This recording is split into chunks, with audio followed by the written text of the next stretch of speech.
2024년 5월 17일 새로운 하루가 시작되는 금요일 아침입니다. 성도는 자신의 자리에서 주어진 사명에 충성함으로 하나님의 나라를 이루어가야 합니다. 오늘 우리에게 준 하나님 말씀은 열왕기상 18장 1절에서 15절까지 말씀입니다. 하나님 말씀 같이 보도록 하겠습니다. 많은 날이 흘러서 3년이 되던 해에 주님께서 엘리야에게 말씀하셨다. 가서 아합을 만나거라. 내가 땅 위에 비를 내리겠다. 엘리야가 곧 아합을 만나러 갔다. 그때에 사마리아에는 기근이 심하였다. 아합이 오바댜 국내 대신을 불렀다. 오바댜는 주 하나님을 깊이 경외하는 사람으로서 이사벨이 주님의 예언자들을 학살할 때에 예언자 100명을 50명씩 동굴에 숨기고서 먹을 것과 물을 대준 사람이다. 아합이 오바댜에게 말하였다. 이 땅 곳곳으로 다 다니며 물이 있을 만한 샘과 시내를 샅샅이 찾아보도록 합시다. 어쩌다가 풀이 있는 곳을 찾으면 말과 나귀를 살릴 수 있을 거요. 짐승들이 죽는 것을 이대로 보고 있을 수만은 없어. 왕과 오바댜는 물을 찾으려고 전 국토를 둘로 나누어서 한쪽은 아합이 스스로 담당하고 다른 한쪽은 오바댜가 담당하여 제각기 길을 나섰다. 오바댜가 길을 가고 있는데 마침 엘리야가 그를 만나려고 오고 있었다. 오바댜가 엘리야를 알아보고 머리를 숙여서 인사하였다. 엘리야 어른이 아니십니까? 엘리야가 그에게 말했다. 그렇소. 가서 엘리야가 여기에 있다고 그대의 상전에게 말하시오. 그러나 오바댜는 두려워하며 말하였다. 제가 무슨 죄를 지었기에 저를 아합의 손에 넘겨 죽이려고 하십니까? 예언자께서 섬기시는 주 하나님께서 살아계심을 두고 맹세합니다. 제 상전은 어른을 찾으려고 모든 나라, 모든 왕국에 사람들을 풀어놓았습니다. 그러나 그들이 돌아와서 엘리야가 없다고 보고하면 제 상전은 그 나라와 왕국에게 어른을 정말 찾지 못하였다고 맹세하게 하였습니다. 그런데 지금 어른께서는 저더러 가서 어른께서 여기에 계시다고 말하라고 말씀하십니까? 제가 어른을 떠나가면 주님의 영이 곧 어른을 제가 알지 못하는 곳으로 데리고 가실 것입니다. 제가 가서 아합에게 말하였다가 그가 와서 어른을 찾지 못하면 반드시 저를 죽일 것입니다. 어른의 종인 저를 어릴 때부터 주님을 경외하여 왔습니다. 이사벨이 주님의 예언자들을 학살할 때 제가 한 일과 제가 주님의 예언자 100명을 50명씩 동굴에 감추고 그들에게 먹을 것과 마실 것을 대준 일을 어른께서는 듣지도 못하셨습니까? 그런데 지금 어른께서는 저더러 가서 저희 상전에게 어른께서 여기 계시다고 말하라는 것입니까? 그러면 제 상전은 반드시 저를 죽일 것입니다. 그러자 엘리야가 말하였다. 내가 섬기는 만군의 주님께서 살아계심을 두고 맹세하오. 나는 오늘 꼭 아합을 만날 것이오. 서로 다른 목소리가 어우러져 하모니를 이루는 것처럼 하나님의 역사는 다양한 모습의 사역자들, 사명자들을 통해 드러내시지요. 공통적인 것은 사명을 충성되게 감당하고 있는가 하는 것일 것입니다. 오늘은 이 사명의 다양성과 공통성을 본문의 말씀을 통해서 살펴보고 묵상하도록 하겠습니다. 1절, 2절 말씀입니다. 많은 날이 흘러서 3년이 되던 해 주님께서 엘리야에게 말씀하셨다. 가서 아합을 만나거라. 내가 땅 위에 비를 내리겠다. 엘리야가 곧 아합을 만나러 갔다. 그때 사마리아에는 기근이 심하였다. 이스라엘에 비가 안 온 지 3년이 되었을 때 하나님은 엘리야를 불러서 아합 왕을 만나러 가라고 명령하십니다. 그리고 이제 비를 내리겠다고 말씀하시죠. 비가 내리지 않은 지 벌써 3년이 흘렀기에 이스라엘 백성들은 심한 기근으로 고통을 겪고 있었습니다. 더군다나 아합은 그동안 엘리야를 찾아 죽이려고 혈안이 되어 있었죠.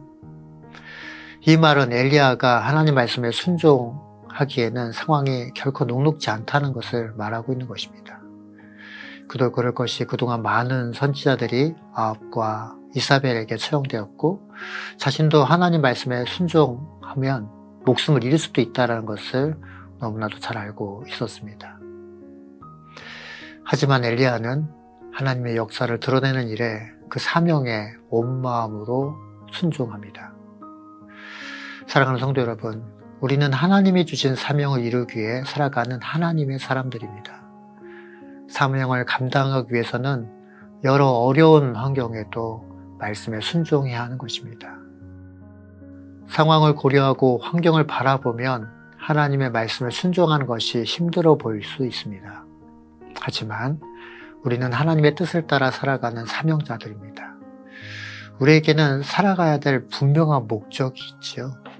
그래서 사명자는 고린도후서 6장 9절 10절 말씀과 같은 사람입니다. 이 말씀도 찾아서 보겠습니다. 이름이 없는 사람 같으나 유명하고 죽은 사람 같으나 보십시오 살아 있습니다. 징별을 받는 사람 같으나 죽임을 당하는 데까지는 이르지 않고 근심하는 사람 같으나 항상 기뻐하고 가난한 사람 같으나 많은 사람을 부유하게 하고 아무것도 가지지 않은 사람 같으나 모든 것을 가진 사람입니다. 사랑하는 성도 여러분, 오늘 하루도 하나님 목적과 사명에 합당한 삶을 살아가시는 저와 여러분 되시길 예수 그리스도 이름으로 축원합니다. 다시 말씀 속으로 한 걸음 더 들어가 보도록 하겠습니다. 3절, 4절 말씀입니다. 아합이 오바댜 국내 대신을 불렀다. 오바댜는 주 하나님을 깊이 경외하는 사람으로서 이사벨이 주님의 예언자들을 학살할 때 예언자 100명을 50명씩 동굴에 숨기고서 먹을 것과 물을 대준 사람이다. 오늘 본문에서 등장하는 또 다른 인물을 소개하고 있는데요. 이 사람은 바로 오바댜입니다. 오바댜는 아합의 국내 대신이면서 그 이름의 뜻대로 여호와의 종으로 하나님을 섬기는 사람이었습니다. 그는 자신의 위치에서 목숨을 걸고 사명을 감당했던 사람이지요. 그가 이렇게 할 수 있었던 것은 하나님의 살아계심과 역사하심을 믿는 하나님을 경외하는 사람이었기 때문입니다. 자기가 할 수 있는 영역 속에서 사명을 감당하여 하나님의 예언자들을 생명을 지키며 실질적으로 섬겼던 사람이 바로 오바댜였습니다. 하나님의 사랑은 세상을 피해서 도망하는 자들이 아닙니다. 세상 한복판에서 하나님을 섬기는 자로 살아가는 사람들입니다. 우리는 교회 공동체 안에서뿐 아니라 오히려 삶의 현장인 세상에서 우리를 향하신 하나님의 뜻을 실현하기 위해 그렇게 최선을 다하는 그런 사명자들입니다. 그래서 사명자인 우리는 세상에서 가지고 있는 그 지위와 능력을 잃어버린 영혼을 살리는데 온전케 사용하는, 그래서 사명을 위해서 맡겨준 달란트라는 것을 분명히 알고 있는 사람들이죠. 한 달란트 받은 사람처럼 나를 위하여 땅에 묻어버리는 것이 아니라 하나님의 나라와 의를 위해 받은 달란트를 사용하여 하나님 아버지를 기쁘게 해드리는 신실한 하나님의 백성들이 되어야 할 것입니다. 이제 끝으로 살펴볼 말씀입니다. 7절, 8절 말씀입니다. 오바댜가 길을 가고 있는데 마침 엘리야가 그를 만나려고 오고 있었다. 오바댜가 엘리야를 알아보고 머리를 숙여서 인사하였다. 엘리야 어른이 아니십니까? 엘리야가 그에게 말하였다. 그렇소. 가서 엘리야가 여기 있다고 그대의 상전에게 말하시오. 하나님께서는 다양한 사역자들의 만남들을 통해서 하나님의 뜻을 합력하여 선을 이루게 하시죠. 조금 전에도 말씀드린 것처럼 오바댜는 목숨을 걸고 은밀히 하나님의 예언자들을 보호하고 지키는 그 사명을 감당하고 있었습니다. 이 사명을 감당하고 있던 오바댜는 엘리야를 만나게 됐죠. 엘리야를 만난 그는 그의 사명이 확장되어지는 것을 보게 됩니다. 그는 엘리야를 아합 왕과 만나게 하는 하나님의 명령을 이루는 역할을 하는 그 도구로 사용되지요. 사랑하는 성도 여러분, 우리들은 각자 하나님의 사명을 가지고 사역을 감당하고 있습니다. 이 말은 사명에는 차이가 있다는 말이지요. 그러나 하나님의 사명에는 차등은 없습니다. 하나님의 나라는 각자의 사명이 성령 안에서 함께 어우러져 함께 세워져 가는 것입니다. 그래서 예배소서 4장 4절에서 6절 말씀에서도 이 표현을 하고 있는데요. 이 말씀도 찾아서 보겠습니다. 그리스도의 몸도 하나요, 성령도 하나입니다. 이와 같이 여러분도 부르심을 받을 때 그 부르심의 목표인 소망도 하나였습니다. 주님도 한 분이시요, 믿음도 하나요, 세례도 하나요, 하나님도 한 분이십니다.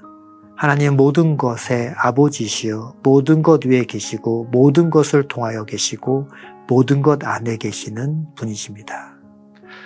우리가 받은 사명은 획일적이지 않습니다. 하나님이 우리에게 각자 다른 사명을 주셨고 우리는 그 사명에 충성하길 하나님은 원하십니다. 그러기 위해서는 서로 사명을 비교하는 것은 하나님이 원하시는 것이 아닙니다.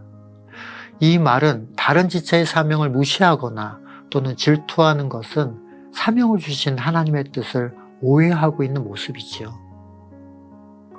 하나님은 우리 각자에게 주신 사명의 퍼즐을, 그 조각을 가지고 하나님의 나라의 큰 그림을 맞춰가고 계십니다. 우리 각자가 받은 다양한 사명은 하나님 나라의 관점으로 이해하면 우리 주변의 모든 성도들, 사역자들이 바로 하나님 나라를 세워나가는 그런 동력자들인 것입니다. 이제 말씀을 마무리하겠습니다. 저는 개인적으로 운동 중에 축구하는 것을 참 좋아하는데요. 보는 것도 좋아하지만 직접 뛰는 것은 더더욱 좋아하는 것 같습니다.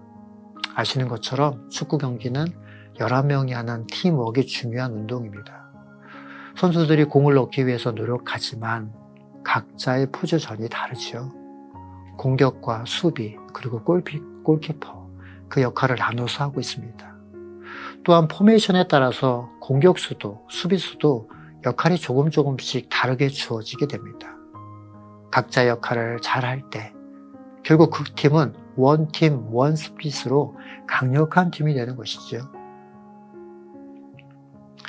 우리가 속해 있는 공동체는 다양한 달란트의 차이를 가지고 있고 그 다양성을 가지고 있습니다. 다른 것은 틀린 것이 아닙니다. 다양하다는 말이죠. 다양하다는 말은 또 다른 의미로 풍성하다는 말입니다. 우리에게 맡겨주신 사명이 다르지만 각자 삶의 현장 속에서 우리에게 주어진 사명에 온전히 헌신하고 하나님께 의지하며 나아갈 때 하나님의 놀라운 역사를 이뤄나가는 하나님의 사람들, 사역자들이 되게 될 줄 믿습니다. 오늘 하루도 그렇게 예수님과 함께 그 사역자들로 도육하는 저와 여러분 되시길 예수 그리스도의 이름으로 축원합니다. 기도하겠습니다. 하나님, 그렇습니다. 시대마다 하나님께서는 하나님의 사람들을 통해서 그 일들을 이뤄나가시고 하나님께서 주권자로 인도하고 계심을 믿습니다. 오늘 본문의 말씀을 통하여 엘리야와 오바댜의 모습을 통해 하나님의 사명자들이 주님께 죽도록 충성하는 그 충성된 모습을 보이는 것과 함께 또한 우리가 협력하여 선을 이루어 하나님 기뻐하시고 온전한 뜻을 우리가 하나 되어 이루어가고 있는 것임을 잊지 않게 하여 주시니 감사합니다. 오늘 말씀을 마음에 새기고 오늘 하루의 삶 가운데서 주어진 사명을 생명보다도 귀하게 여기며 또한 우리가 각자 맡겨진 그 사명들을 서로 협력하여 하나 되어서 하나님을 기쁘시고 온전케 해드리는 하나님의 동역자들로 온전하게 세워지는 우리 모두가 되게 하여 주옵소서. 인도하여 주실 하나님께 다시 한번 기대하고 소망하며 사랑 많으신 예수 그리스도의 이름으로 간절히 기도합니다. 아멘.